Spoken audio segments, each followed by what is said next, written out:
I'm Rana Al-Falaki. I'm Bav, and welcome to the Nail It podcast. This is your place to lead better, live fully and laugh more. It's your blueprint to optimal performance.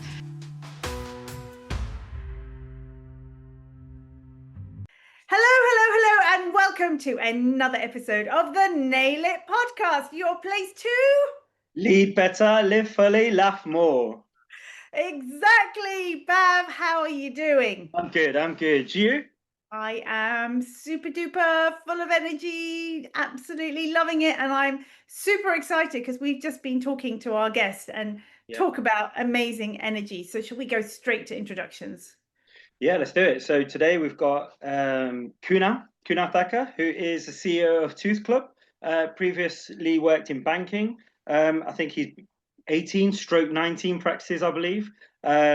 Award-winning practices, I should say, and literally is blazing the trail in these startups and squat practices. And I believe he's starting to teach other people how to do it. So we're really excited to have him today. We are. Welcome. Thank you, guys. Thank you for having me on.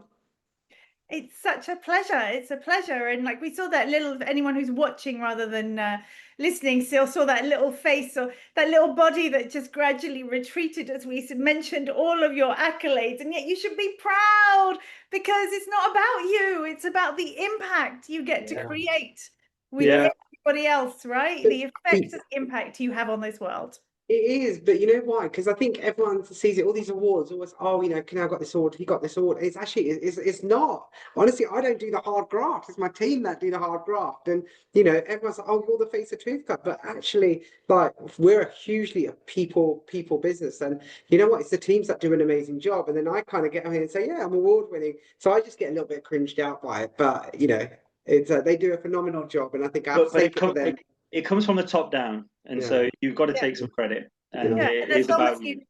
Give them, like you've just given them the credit, right? And you just say, I wouldn't be getting this award if it wasn't for my team. And you resonate in that belief, and you make sure your team know that. Then that's why you're proud. I remember when I first started winning awards for my clinic, so before I was a coach, and I was just like, I was always like, guys, this award isn't about me. We wouldn't do it without your help. In general, I'm hugely grateful. We're in awards season, right? So I'm hugely grateful for getting the awards and being recognised. But you also see the reality of life, right? So it's great getting these awards, but you're 1 minute on stage getting these awards, and then the next minute you get home at like 11 o'clock at night, and you've got baby crying, and then you're right back down to back landing into reality, right? And so it's just kind of balancing those and being really genuine about there's some real highs and we've got to be grateful for those, but then there's also the reality of life, like I'm very normal like everyone else. Okay, we're definitely gonna have to do some more coaching work on you so that every day feels like the high of getting an award. But on that note, we'll get onto your story in a bit, but first things first, go on the runner. Yes, you are on the Nail It podcast, so the first question we really have to ask you is, what is your favorite quote? Do you know what? There's a quote that I say, "This time shall pass," and I don't know who said it, right? Okay, I'm not quite sure, but Christopher Kirk, it was one of the things that he said in one of like these little snippets you get on Instagram, and it really made me think, because this time shall pass. So when you're on the highs and you've got your awards or everything's going really well, the business is doing really well, you've got to remain humble. And I feel like that quote always keeps me quite humble, because do you know what? This could change. Be grateful in the moment, appreciate it, but this time will pass, and you'll go into a different venture. And equally, when times are tough and things are difficult, it gives me hope, because when I'm feeling like, oh my God, what am I doing? Am I doing the right thing? Actually, this time will pass. So trust the process, we'll get through it. So I feel like that quote for me is really important. It's keeping you humble, but at the same time, it gives you hope when you need it as well. Yeah, that's beautiful. And actually, I'm used to hearing that quote to help people through hard times, right? When you're going through a really hard time, this soon shall pass, or too shall pass. So I love the way you put that twist on it and actually see the positive side of it as well. Actually make the most of the magic moments, because as you said, it's not all about standing on stage and getting an award. So Yeah, absolutely. So it's a really important one, right? And it's when we go on the growth journey for us at Tooth Club, right, there's loads of highs and lows. And I think all over my LinkedIn, you'll always see on my Instagram, you'll see the highs, not necessarily the lows. But we're like every other business, we have our challenges. And I always think it's all about how we get through those challenges and how we deal with those challenges. And I'm hugely spiritual as well. So I kind of always think that when you think the world's just crashed, it's because there's something else good that's going to come. And I'm a firm believer that the crashes feel hard, right? They feel that, when something doesn't land how you planned for it to land, it can be difficult. Okay, so sorry, can you just say that quote one more time? Is it a full quote? It literally is. The quote that I look at is "This time shall pass." This time shall pass. Okay. Yeah, this time shall pass. So whatever it is, in the highs, stay humble because this time will pass. But also Yeah. be grateful whilst you've got this time. And then in the down times, this time will pass. Be hopeful, be positive. You'll get through it. Yeah. So you're also talking about, the image that came to my mind when you said that is I don't know why I was ended up thinking about food, but you crack an egg, right? Okay, like you've got this egg. I mean, like this egg, I know Bavin's always laughing at me. You've got this amazing egg. I mean, actually, if you think about like how phenomenal an egg actually is, I don't know if you've actually really held an egg and marveled at the science and the amazingness behind it and the way it needs to break in the exact way and the strength, how it like breeds this cute little chick or bird or whatever it is that's in there. But anyway, so it's breeding something, right? It's breeding something. There's something, there is life growing inside of this. But the only way it's going to get out is to crack it open. And that crack is probably going to hurt. It's going to break the shell, but look at the beauty and the potential that is inside. Yeah. You were wondering where I was going with that. You know what? I really was. I don't think I can ever. You're going to look make at an the same omelette or something. way. No, not quite Yeah. food. You in the end, didn't I? You were like, yeah, that's Yeah, I got it. I got it. Yeah, and do you know what? I think there's a lot of truth in that, right? I think to get something good, you've got to go through a few hard cracks as well. Yeah, and you don't know the good if you haven't experienced the bad. You don't know the Absolutely. happy if you haven't Yeah. experienced the sad. Now, that's Yeah. not to say we can't actually be truly, I don't talk about happy is actually a transient state. And I write a lot about this in my book. I talk like Yeah. optimal performance, and one part is Yes. call it happiness, but actually it's a transient state. What It you really is. want is a state of joy and peace inside, so that Yeah. actually when the hard times still come, you still are able to maintain that peace and joy because you're so secure and deep inside for who you are as a person, what your purpose is here in this life, and what it is you're trying to achieve. 100%. And you've got to have trust in the universe, right? You've got to have, some people see it as God, others see it as universe, and other people think I'm absolutely nuts. But I always trust the universe, trust that something good's going to come. And I think there's a lot of hope in that. And yeah. On that note, then, Kunal, go on then. So, why don't you give us a little bit of background story, where you're coming from, and how you got into dentistry?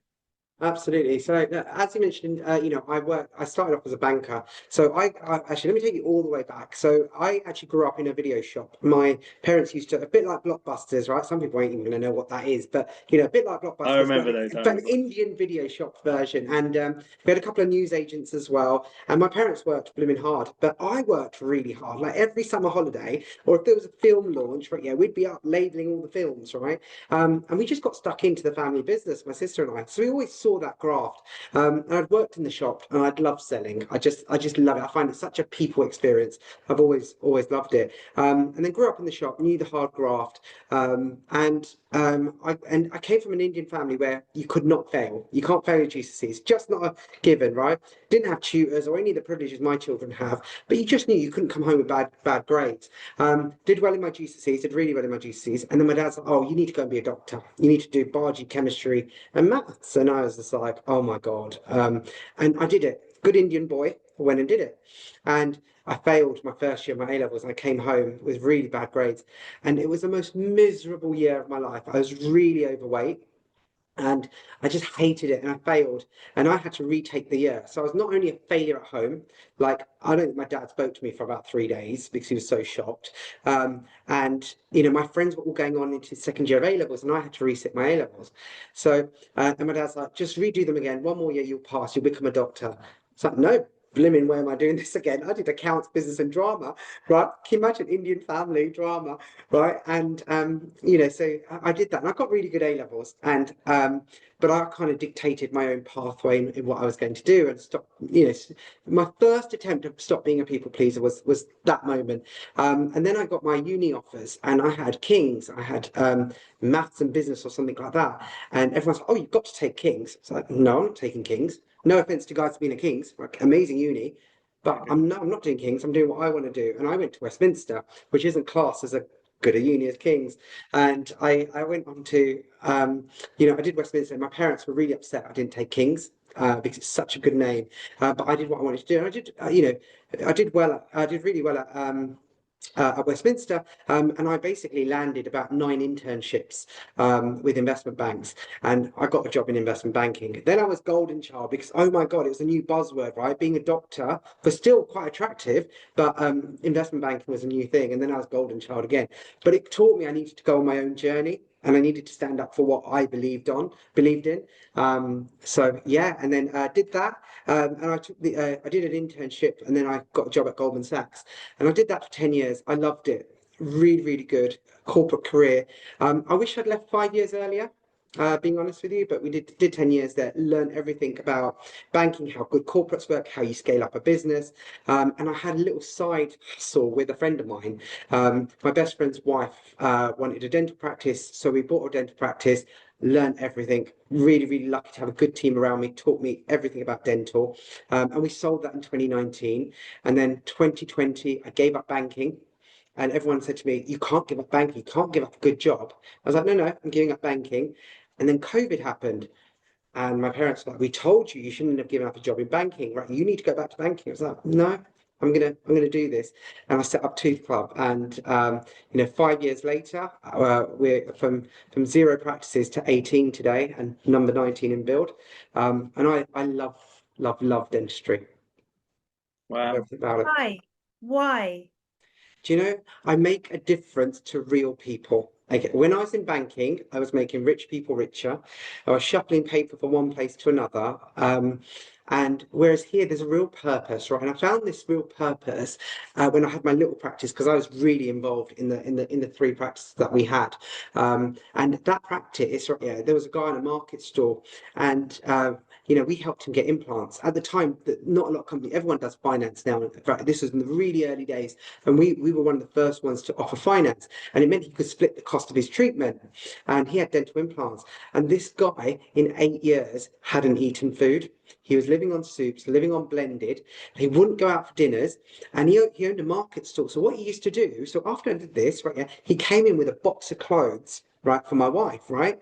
And I was like, "Oh wow, thank you so much." And I'm not kidding you, every month, every time he got a new supply of clothes in, he'd come in because he was just so grateful. And things like that, like, really, really touch, because it's real, right? You've made an impact to real people. And I'm not a dentist, I'm not a clinician, but I think I did my little bit by giving him access to dentistry and a new smile. And it's the lifestyle change that makes for people that I love.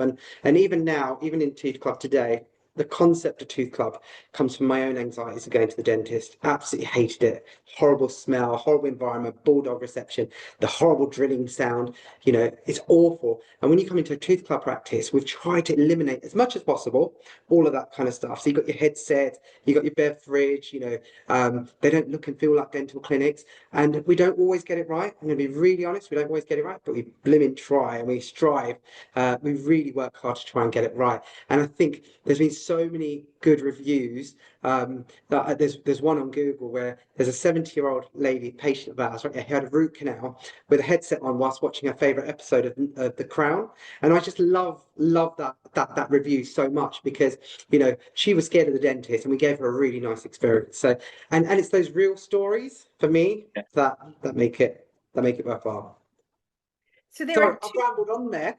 No, ramble away. It's a really interesting stories, but there are two, and I mean, Bhavin and I, I'm sure, like, they're heartfelt to us as well, right? Because as myself as a specialist periodontist and Bhavin implant dentist, like, we are that cutting edge of when people are just so desperate, that final bit of difference you make to their lives. I mean, that's certainly what keeps me going in clinical dentistry now. Yeah. Say, why are you still doing it when you're doing all this other stuff? It's like, just feeds me in this other way. But there are two kind of themes I heard there. One was in your story, and there was a repetition there very much about, I'm going to do it my way.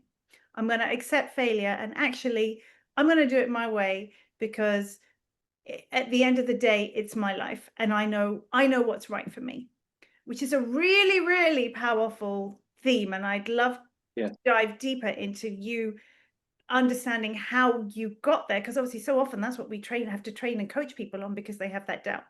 The other theme, just to touch on, was very much what you said about well, I have a question, because obviously you were investment banking and then in dentistry.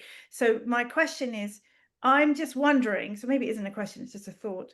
I'm wondering if you would be this enthusiastic about dentistry if you were actually a dentist and had spent that 15 years in banking actually being a clinician. You know where I'm going with this, Bav. Yeah, I was going to say that because obviously I think it's a topic we've spoken about recently as well. Is I don't think dentists enough take a step back and look at the effect they're having on the people around them, on the patients they have, and things that they do. They just see it as a procedure, get the procedure done, get them out of the chair, get the next one in, but they don't actually see the benefits of that procedure. They see it as more of a trade and something that they're doing hands-on and getting paid, and then they see the financial reward, but they don't see that purpose reward and the effect that they're having on other people's lives and the confidence. So it's always good to check back in on patients and say to them, look, how has this changed your life? And take a little bit of recognition and go, actually, do you know what? It's made a massive impact, and that's because of what we've done. Yeah, I think dentists have it hard. Sorry, Ron. Yeah, but just to say, I think it's a little bit of a generalization, Bav, but I think it's that the intention and the well-meaning is there, but there's so much overwhelm, there's so much regulation, there's so much busyness as opposed to proper business. That they don't get the chance to do. That's it. Well, so I mean, you sort of firefighting, right? No, it's not that you don't want to. It's just that it becomes you get numb to it, don't you? Really, you just get on with it, and you're like I said, medical legally, you're writing your notes up. You'd rather spend 5 more minutes writing notes up than actually look at a patient and go, do you know what? Is there anything else? Is there anything else that I can do for you? You're like, okay, let me write notes up. I need to get the next patient in, and you don't get that time to actually take a step back. Yeah, and you know, I see it a little bit differently for dentists, right? I feel like it's a really hard profession, actually. You're expected to be intellectually incredibly smart, right? Yeah. You're expected to constantly study and do courses. I don't know any dentists that don't spend an absolute fortune in continuous education, kind of trying to upskill themselves. None of mine are like that. They are all kind of constantly spending. And these courses aren't cheap. You're then in surgery. You're worried about being sued, right? Yeah. You're worried about being struck off by the GDC, right? Yeah. You know, you're worried if like you've got the same nurse that you've always had, right? Yeah. And going to understand you. And then also you're dealing with the general public. You do not know the reaction of that patient in front of you, right? So you could be the best technical clinician in the person's mouth, but you've got so much against you and so much pressure. And you know, and I think sometimes people don't remember that. And I think as well, the clinical, this is a non-dentist, by the way, the way that I see this, right? Yeah, you know, someone that does root canals isn't going to be as good as composite bonding and vice versa. The skill set seems to be different. The education around it seems to be different. But you are expected as a general dentist to be able to do the most beautiful fillings as well as do a full RCT, right? And God help you if you're in the NHS, right? Yeah, you're going to need to do it in 45 minutes or whatever the timescales are now. It's a lot of pressure. And actually a lot of professions don't have that. I mean, there are some, but a lot of them don't have that same level of immediate pressure of having a human in front of you where you've got to deliver outstanding every single time. And the public don't see it. So when I think it was a few months ago, I was interviewed by the BBC radio, and in the end we were on 16 BBC radio channels, and every single host could not understand how is dentistry really that stressful? I don't get it. I can't believe these stats. And I would explain all these different scenarios for because we're human beings, for heaven's sake. It's like you get the award and then you go home to the screaming baby. Well, yeah, or if you walked in and had a Barney with your missus, right? Yeah, you can't come in and have a bad day in the chair in someone's mouth. Right? That's the truth. I tell you, you do the best perio those days. My patients used to say, "You haven't had an argument with your husband today, have you?" And I'm like, "Oh, you probably want me to, because then I'm really gonna go for it." No, you have to put on a show. right? And that's the way I describe it, is that you have to put on your face, your mask, your actual mask as well as your mask, and you've got to be this person they want you to be. And you've got to remember, patients are anxious. So again, it's a recipe for disaster, because when people are anxious, they don't act themselves either. And so they're always going to be defensive. They're always going to be short with you. There's not many professions that you can walk into the surgery and go, I don't like you. There's not many professions that have to take down. We've got to take it on the chin. I turn it into humor and I go, well, I don't like patients either. And we laugh about it. It breaks a bit of barriers, humor like that. But you have to establish a rapport, trust, and then you're doing very intricate things in a patient that is very sensitive. And as I say, it's very stressful. And I think that's where the NHS is really good. And I always advise the junior dentists to do an element of NHS, and we don't offer much NHS. We've got a very tiny bit, because do you know what? That the NHS is such a good training ground. Not clinically, I'm sure you guys are better judging at that. But actually, when you day in and day out have to go in and put yourself in different situations with people from all walks of life, I think it makes you a better clinician, actually, because most patients don't know how beautiful that filling is that you've done, or that composite. They don't know. They know how you made them feel. And it's often about energy. It's about sometimes what you don't say as opposed to what you do say. And I think those things are really, really important. Yeah, it's awful. I mean, just to finish on the mask, which anyone listening to this will understand, that is, when you are in any service industry, you could be living, your life could be a living hell at that minute in time. And unfortunately for dentistry, usually you've shown up because you can't afford to take a day off work, or you're so professional that you don't want those patients to suffer let them down, and have to wait months, right? I mean, so like my most ridiculous one was giving birth to a dead baby, and then I went to work. It was on like New Year's Day, and then the third, then there was a bank holiday, and the 3rd of January I was at work smiling my head off to patients and with my team, obviously living a massive living hell, but such is the mask that we can sometimes wear, and it's needing to recognize that mask, isn't it, Bav?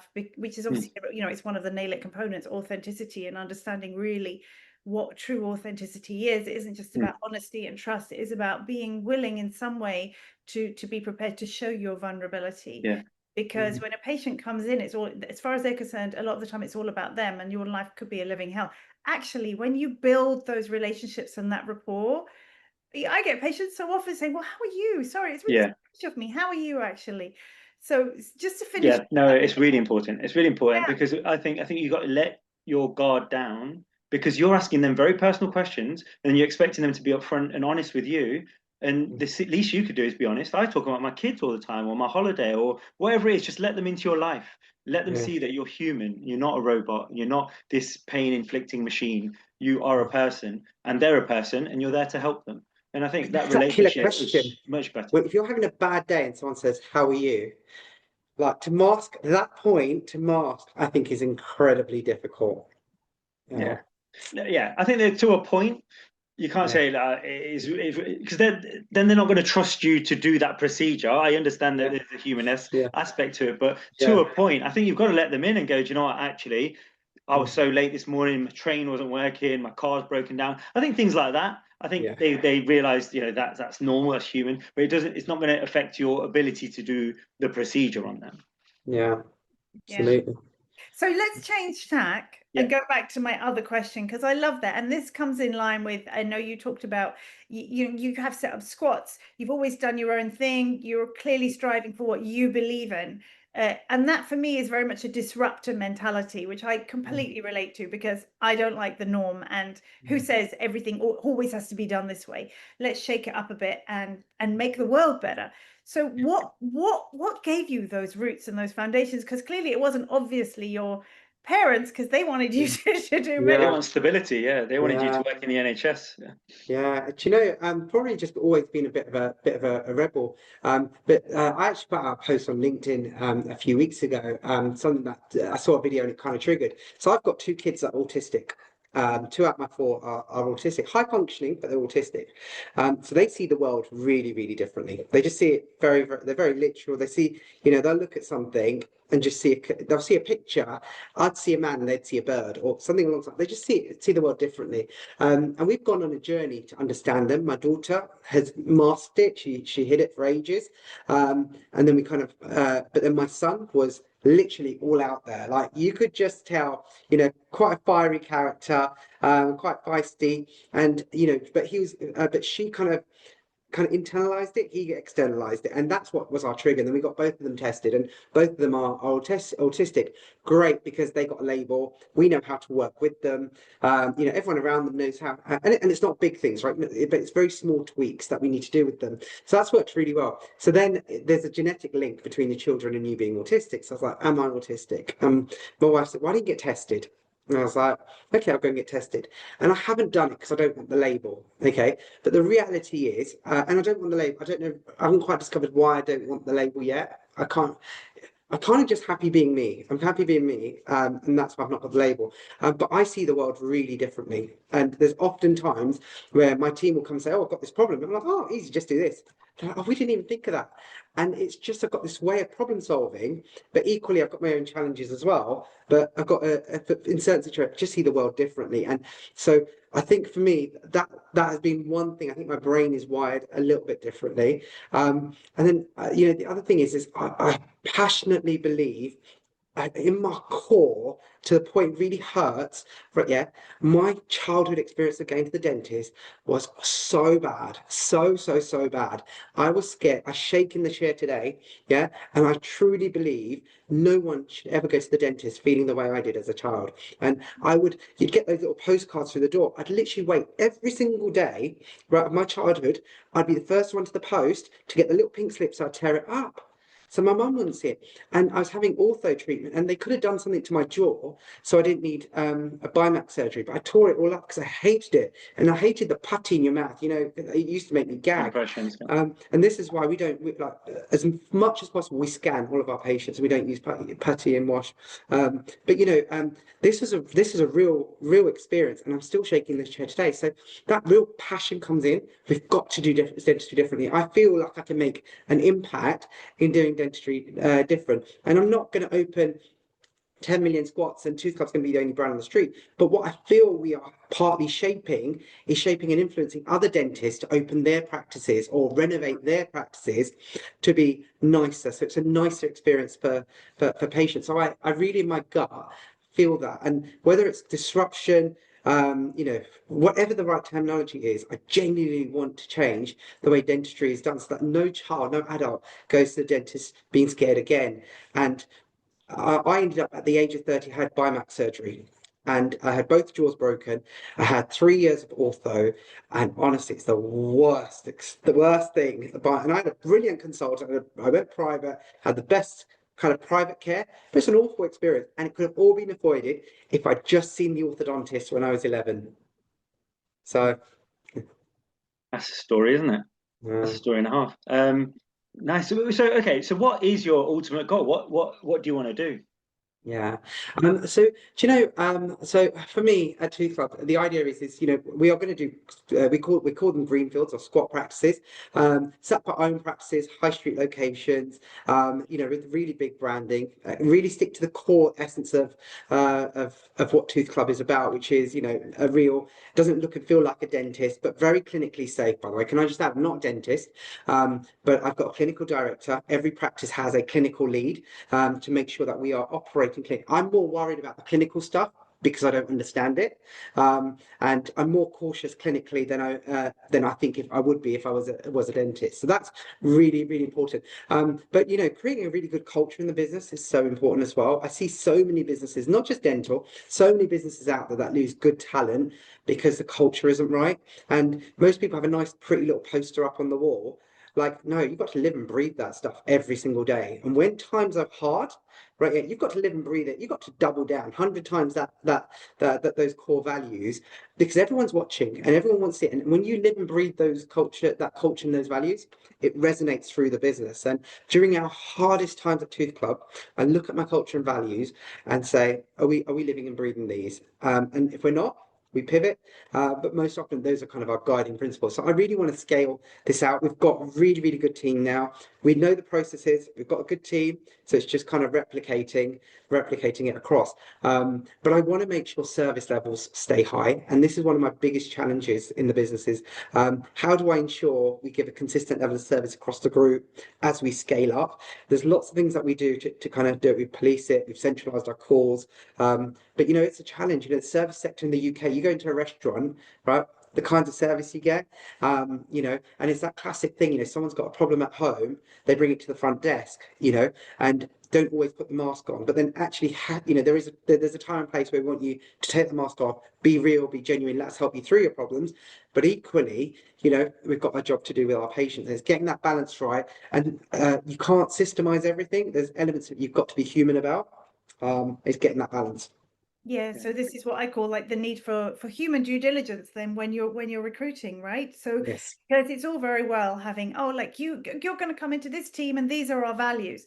But Yeah. how do you need to have those business skills? You need to have those entrepreneurial skills, those communication skills, influence, persuasion, real leadership skills to be able to allow those people to firstly understand what those values are and to be able to integrate them fully into themselves as well. So of course, part of it is who you employ, right?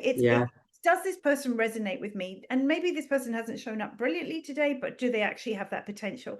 And actually, and how you can actually measure that. You can do these different assessments that actually measure that person's potential. So not just their personality type, but what is their attitude and what is their behavior? It's all that, energy, leadership. And so how is that person actually really showing up? Because if you do want to standardize it, you're absolutely right. Sometimes it's kind of like, look, I appreciate that you're having issues and I'm very sorry. So we need those empathy skills. But when we're at work, we need to be at work because we're also serving other people. And again, this all comes from leadership training. It all comes from resilience and building your characters so that actually I can compartmentalize, I can dissociate, I can leave that on the table so that I can show up at my very best. And I know that I'm also working in a really good supportive that's going to allow me to do that. And Ryan, you make a really good point. These skills are leadership, right? And a lot of my training at Goldman's was around leadership, right? There's certain elements I learned I would never bring into dentistry, and there's other elements that have been hugely beneficial. But dentists don't get taught this. All right. So, so in some ways it's easier for me because I've had the training, I've had the coaching. Go and ask me to do an extraction, I wouldn't know where to start. I wouldn't even know what to set up, right? Being honest with you. But it's so the dentists don't necessarily have these skills. One thing for us is we hire very, very selectively. Okay. And we just don't hire bad people. And if we hire bad people, they get exited, like they stick out like a sore thumb and they get exited. And there's an example where I had, this was one practice I bought, never again, right? An acquisition I did, the associate stayed on and he was grossing about $500,000 a year for me. And he was slamming doors in the nurse's face, right? Happened once, happened twice, third time, I was like, absolutely not. And we exited him, right? Our revenue dropped. But best decision I ever made because we're now back up again, right? But you know what? People just realize that sort of behavior, no matter how good you are clinically, kind of commercially, there's just no space for you at Tooth Club. And there's these individuals that get, if they let in, right, and we're really careful about who we let in, but when we do let them in, they get picked up really carefully. And as we scale this business, one of the things I worry the most about or lose sleep about is losing our culture. So, I guess that's but easier. you shouldn't be losing sleep over it because you resonate it and you should have a plan in place already to make sure that culture gets maintained, right? You've already said the way you're recruiting. Absolutely. But So Rana, there's back in the nothing to day, sleep over. You I'd make interview sure every that it happens. person. I used to interview every single person myself, right? And you can't do that. I can't do that now, right? So I have to put systems in place. I have to make sure my management team really get the culture. And you know what? If they're desperate for a dentist, got a role, but they don't quite fit, I need to give them the confidence that you say no. It's okay. We'll deal with the commercials. Most people will disagree with me. No, you get the money in. No, we'll deal with the commercials because that money's short term. The amount of pain they're going to cause you, right? You're not going to get the return on it, right? So let's wait. Let's hire the right person. I'm not saying we are hugely commercial as well. So it's balancing it, but we're not bringing in bad people because that then disrupts the entire team. And I think it's that. So we have systems in place to try and make sure that we interview the right people. If we all make mistakes, it happens. We pick that early and we're humble or brave enough to say, look, made a mistake. Let's pivot.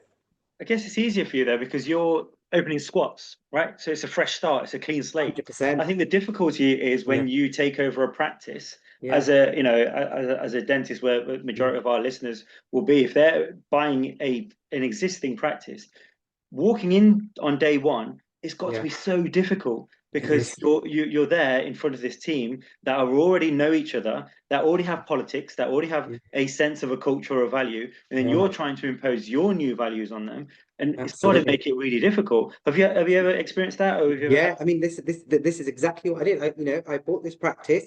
Right, we're going to tooth club you, right? The most untooth club practice you could think, right? It's on the train. It's by the train station. It's got an NHS contract. You know, patients have been coming for 30 odd years. Completely different demographic to what we're used to. And we said, no, we're going to make this into tooth club. And actually, what I felt in that journey, right? As much as the changes, there were some decisions we made which were right. Exiting that dentist, like, I'd do it 1,000 times again. But there were some things where we were asking the teams to do something that was so unfamiliar with them, right? Yeah. They were not used to, for a simple example, when the patient leaves, taking the money. Oh, that patient, I know her, she'll pay next time. You know, it was that kind of mentality. And I was like, no, I can't manage this. But, you know, we made them be so proactive about taking payments, right? Yeah. It's like, have you taken a deposit? Have you taken, you know, have they taken full payment? Have they booked their next appointment? Have you got their email address? Have you got their phone number? And, you know, in the end, we lost those people. And we lost those people because you just couldn't get that culture integration. And it was that was my pivotal moment where I said, do you know what? Greenfields are cheaper. We can make them a success. We can turn them around. You know, it takes me probably 3 months to make a squat site turn profit. Right? It doesn't take me long. It takes 3 months. Anyone else that's doing a squat, guys, it will take a little bit longer. I've just done it a few times, so I know what to do. But you know, 3 months. So that's why we went down the squat journey, and it just means we get the culture right day one. Bringing a fresh team, we spend time training them, integrating them to learn the Tooth Club way, and that's what's been real success. And our retention rates are really high as well because we've been able to follow that pattern.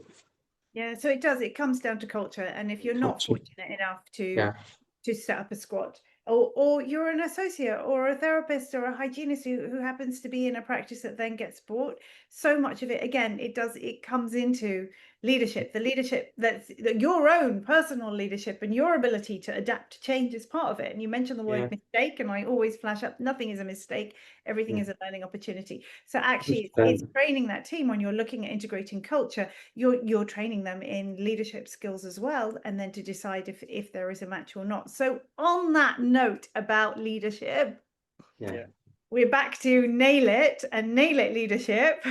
So we asked you to prepare one other question. So of course, nail it leadership is 6 pillars overall. It's actually 38 components where we train you in those core essential leadership skills. So needs, attitude. Are you writing it down, Bavin? We're gonna have okay, wait.